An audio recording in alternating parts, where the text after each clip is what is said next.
G-Man Boxing. Do you know what I mean? Every single live he donates. I see him on other lives donating. He's got the bag on it.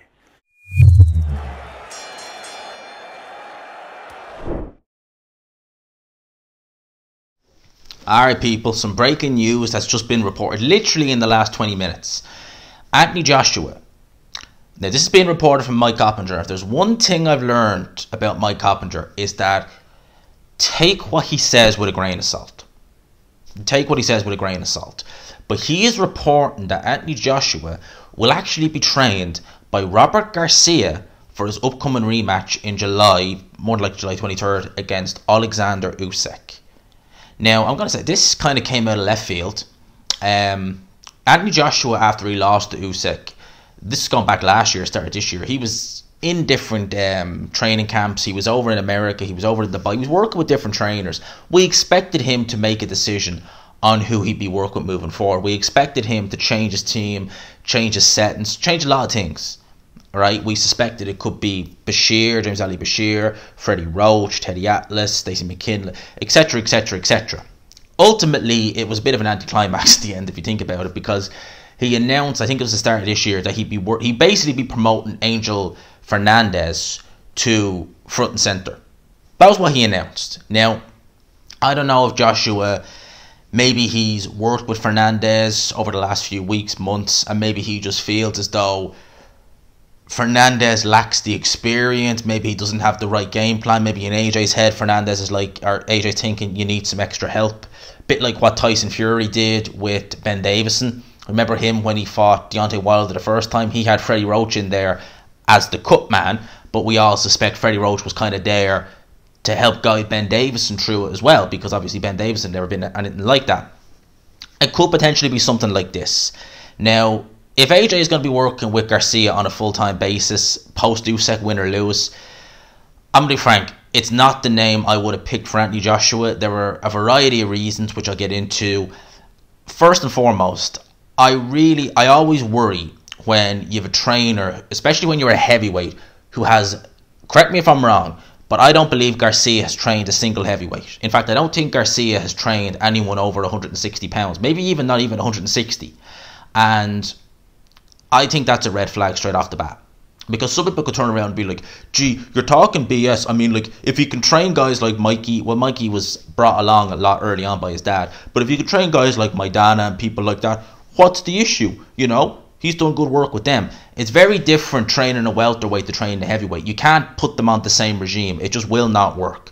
A good example would be Isaac Chamberlain. Now, Isaac Chamberlain, you could say, yeah, he's a cruiserweight. Cruiserweight, heavyweight, they're both big guys. They can't work. You wouldn't put both of them on the same training regime as you would a welterweight. And I remember actually, it was an IFL interview Isaac Chamberlain gave.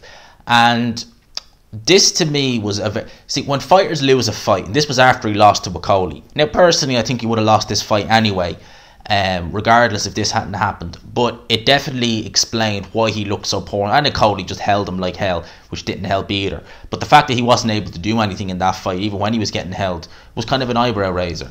And he said post that fight in an IFL interview that he was trained by his uncle. His uncle was his main trainer, and going into that fight, and bear in mind, Chamberlain is a cruiserweight. He said his uncle had him on the same training regime as welterweights in his gym. That's not going to work.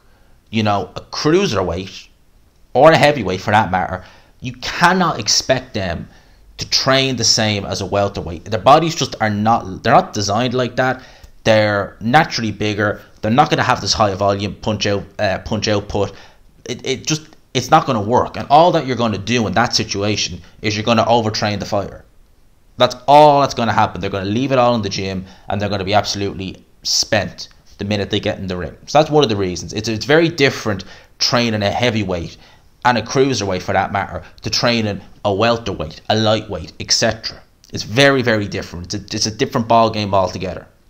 So there's one thing. And that's not to say Robert Garcia will do that, but someone who lacks experience training big guys, you don't know.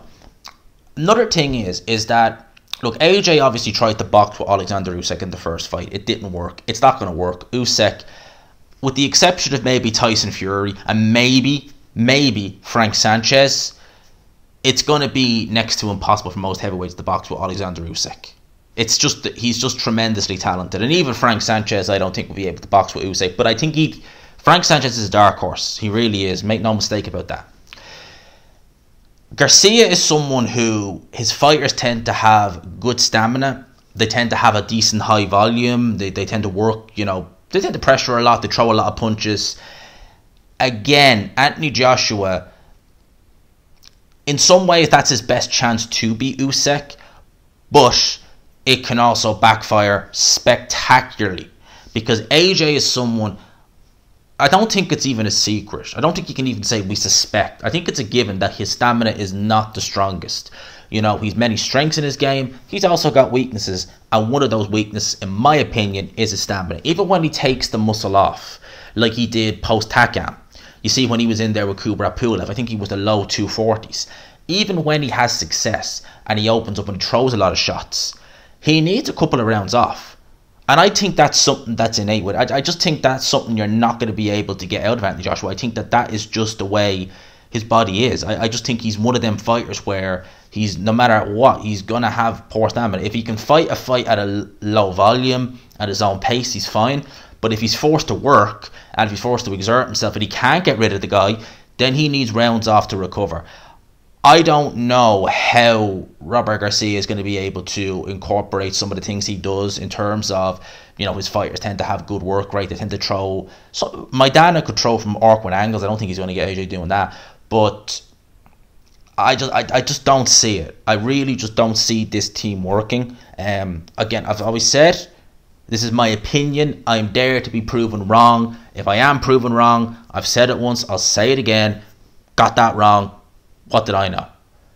But from the outside looking in, I don't think that this is going to work. I really don't. I think that Bashir, for my money, would have been the best bet. Because, as I said, he's experienced with heavyweights. He's experienced with Oleksandr Usyk. He trained Usyk. Certainly he trained him for the Michael Hunter fight. I remember that. Who else did he train him for? He trained him for a couple of fights. I know that. But Michael Hunter was one of them, definitely. He might have trained him for Tabisa Machunu.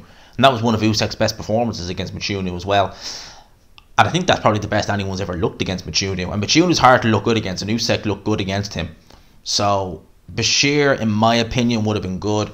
Potentially, it could be a case of Garcia is there as a bit of support to Fernandez. Again, it could be kind of like what Tyson Fury did with Ben Davison early on. Going into that first Wilder fight, Ben Davison had trained one fighter in a world title fight, and that was Billy Joe Saunders, and that was a late change because Billy Joe split from Mark Tibbs going into that fight against Akimov, I think it was. So Davison had literally next to no experience in big level fights. Yeah, he trained Fury for the Safiri fight, he trained him for the Pianetta fight, but going into the Wilder fight, on that stage, I think it was in LA, I suspect Fury, because at the end of the day, no disrespect, Freddie Roach has Parkinson's. He's not the kind of guy you'd want to play Jenga with, much less have him, working on a cut. So I always felt as though that was the kind of move, as if to say, right, well, he's going to be the cut man, but he's going to give Ben Davison support as well. And I reckon that was what Fury did, and I reckon maybe this is something that AJ is going to do. As I said, if he's working with Garcia full time, I don't see it working. And the lack of experience with heavyweights, that's something to me that's a red flag. Because especially if you've worked with guys who are smaller, if you're used to doing that, that could backfire spectacularly, because you could have AJ. All you could know is, right, my guys normally do this, so you're going to do it as well. It's not going to work. It's not going to happen. A heavyweight needs to be trained differently. And I think that might be what will happen. But as I said, I'm here to be proven wrong.